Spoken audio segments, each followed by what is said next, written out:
La escolástica y la filosofía moderna. Antes de comenzar a hablar de la filosofía moderna, les comentaré un poco sobre la escolástica, la que suele identificarse con la filosofía de la Edad Media. Y la Edad Media es un periodo que abarca un largo tiempo de la historia, desde el siglo V al XV.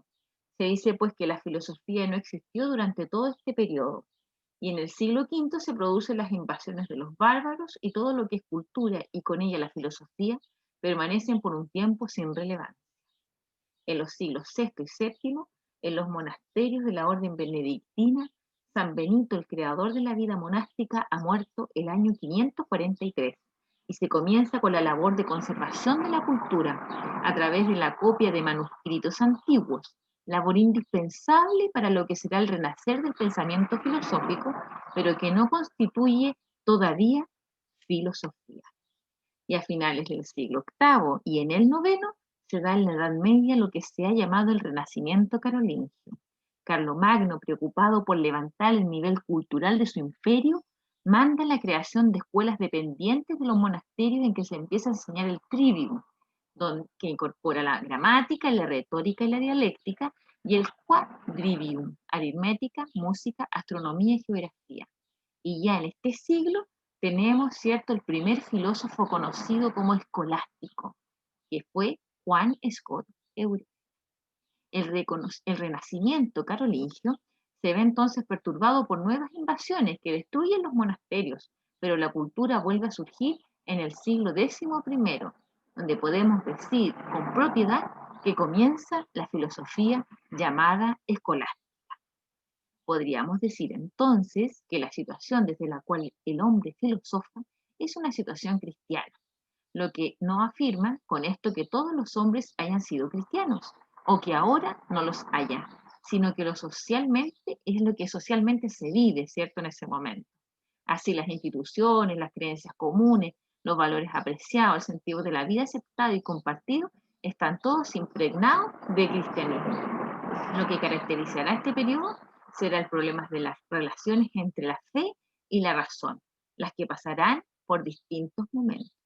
Otro problema que es muy común, ¿cierto?, los filósofos de esta época y que se ha considerado como el problema más característico de la filosofía medieval, aparte, ¿cierto?, de la discusión entre fe y razón, es el problema de los universales. Es decir, saber qué tipo de realidad correspondía a los universales, que son los géneros y especies. Al principio se da este problema una solución realista, donde la escolástica dice que los universales son res, o las cosas.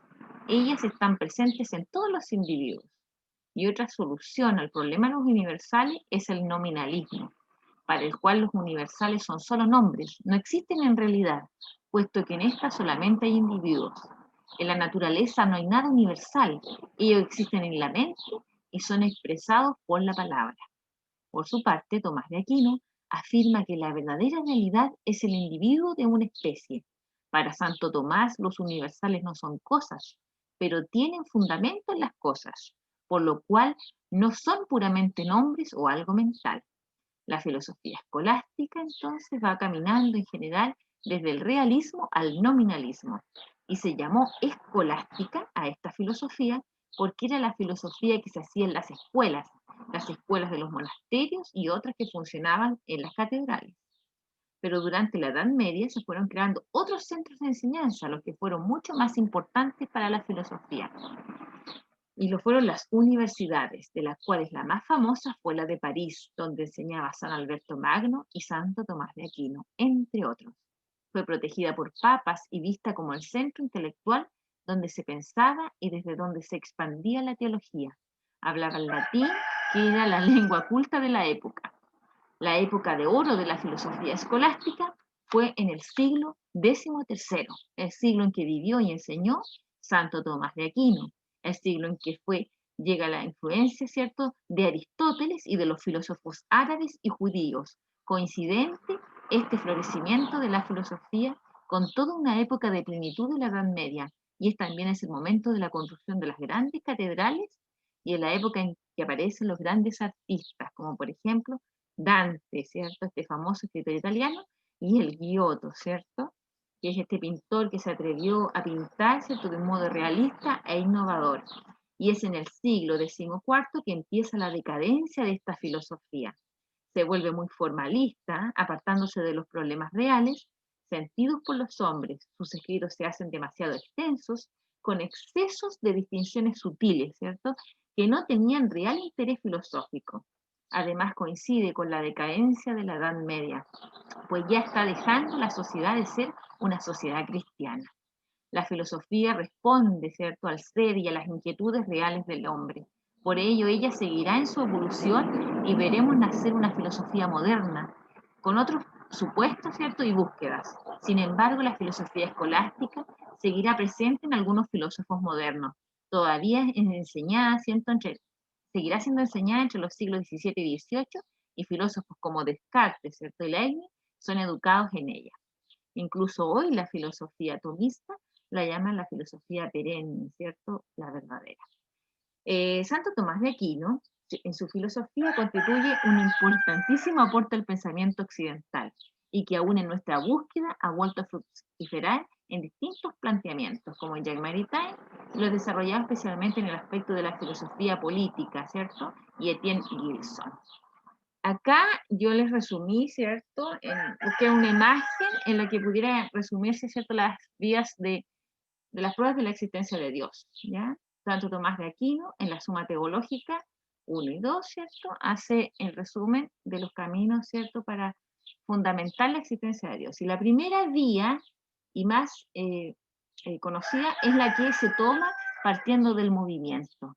Dice que el primer motor que no se mueve, ese debe ser Dios. La segunda vía es la razón de la causa eficiente, pues debe existir una causa eficiente primera. La tercera vía está tomada de lo posible y de lo necesario. Lo que no existe no empieza a existir, sino por algo que existe. Luego, no todos los entes son posibles, sino que debe haber algo en la realidad que es necesario. La cuarta vía está tomada de los grados que se encuentran en la realidad. Hay algo que es lo más verdadero, lo más bueno, lo más noble, y por consiguiente es entregado y máximo.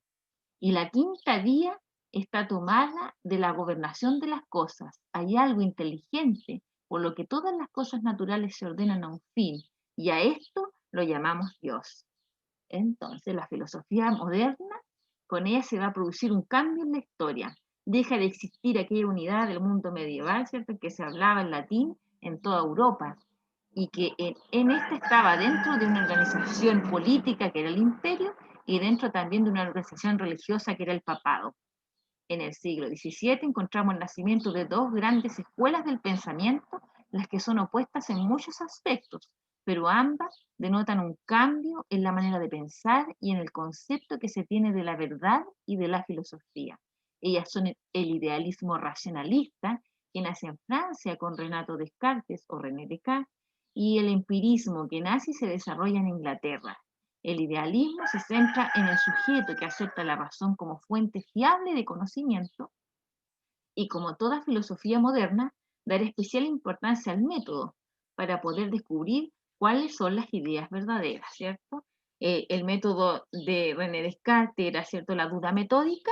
Él se toma también del método científico para buscar el método filosófico que me lleve a la realidad, ¿cierto?, a las cosas verdaderas. Y por su parte, la otra corriente está el empirismo, ¿cierto?, donde el mayor representante será John Locke, y dice que el conocimiento del hombre no puede ir más allá de su experiencia. Todo lo que podemos conocer lo hacemos por medio de la experiencia y nuestros sentidos, que son primordiales para el conocimiento verdadero. Y por ahora, esto sería el pensamiento escolástico, para comenzar después con la filosofía moderna. Res y perenne, ¿cierto?, las cosas verdaderas.